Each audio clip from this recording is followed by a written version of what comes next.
आप भी कृष्ण भक्त हो और जानना चाहते हो कि श्री कृष्ण जी का जन्म कैसे हुआ, तो आइए जानते हैं। भाद्रपद कृष्ण पक्ष की अष्टमी को रात के 12 बजे मथुरा के राजा कंस की जेल में वासुदेव जी की पत्नी देवी देवकी के गर्भ से 16 कलाओं से युक्त भगवान श्री कृष्ण का जन्म हुआ था।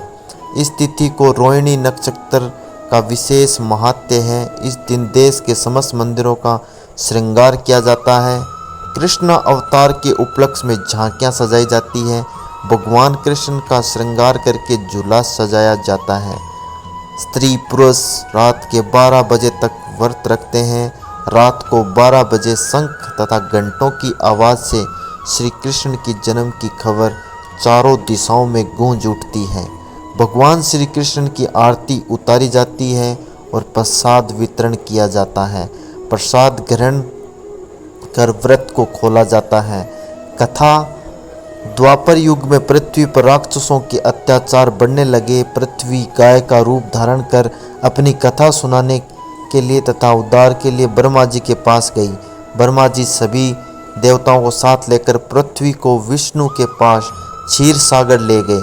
उस समय भगवान विष्णु अनंत सैया पर शयन कर रहे थे।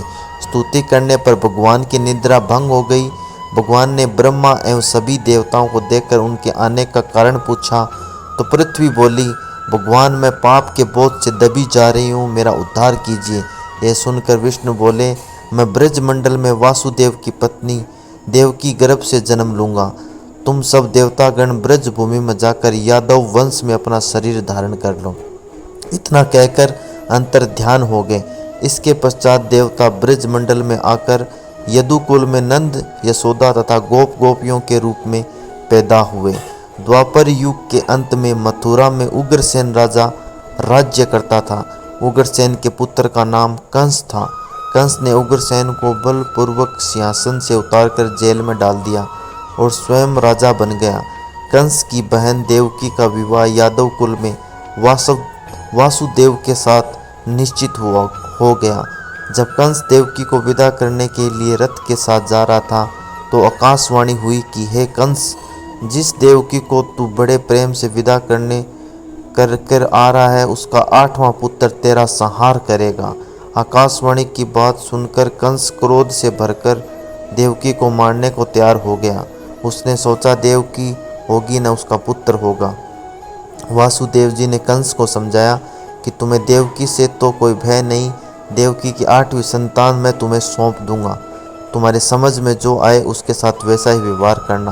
कंस ने वासुदेव की बात को स्वीकार कर ली और वासुदेव देवकी को कारागार में बंद कर दिया। तत्काल नारद जी वहां पहुंचे और कंस से बोले कि यह कैसे पता चला कि 8वां गर्भ कौन सा होगा, किंतु प्रथम से या अंतिम गर्भ से शुरू होगा।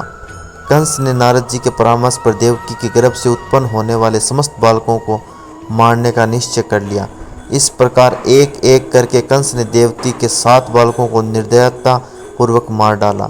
भाद्रपद के कृष्ण पक्ष की अष्टमी को रोहिणी नक्षत्र में श्री कृष्ण का जन्म हुआ।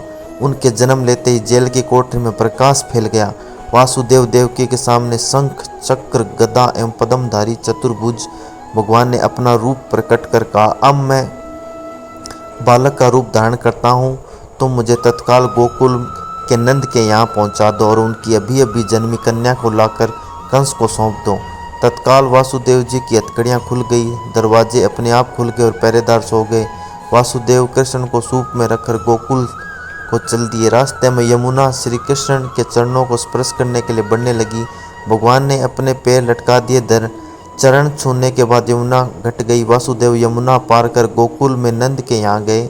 बालक कृष्ण को यशोदा जी की बगल में सुलाकर कन्या को लेकर वापस कंस के कारागार में आ गए। जेल के दरवाजे पूर्ववत बंद हो गए। वासुदेव के हाथों में हथकड़ियाँ पड़ गई। पहरेदार जाग गए। कन्या के रोने पर कंस को खबर दी गई। कंस ने कारागार में जाकर कन्या को लेकर पत्थर पर पटक कर मारना चाहा, परंतु वह कंस के हाथों से छूटकर आकाश में उड़ गई और देवी का रूप धारण कर बोली, हे कंस, मुझे मारने से क्या लाभ, तेरा शत्रु तो गोकुल में पहुंच चुका है। यह दृश्य देख कंस हतप्रभ और व्याकुल हो चुका। कंस ने श्री कृष्ण को मारने के लिए अनेक दैत्य भेजे। जिस श्री कृष्ण ने अपनी अलौकिक माया से सारे दैत्यों को मार डाला। बड़े होने पर कंस को मारकर उग्रसेन को राजगद्दी पर बैठाया। श्री कृष्ण की पुण्यतिथि को तभी से सारे देश में बड़े हर्षोल्लास से बनाया जाता है। अगर आप भी श्री कृष्ण के भक्त हैं तो इस वीडियो को लाइक करें और कमेंट में लिखें जय श्री कृष्णा। आप सभी को कृष्ण जन्माष्टमी की हार्दिक शुभकामनाएं।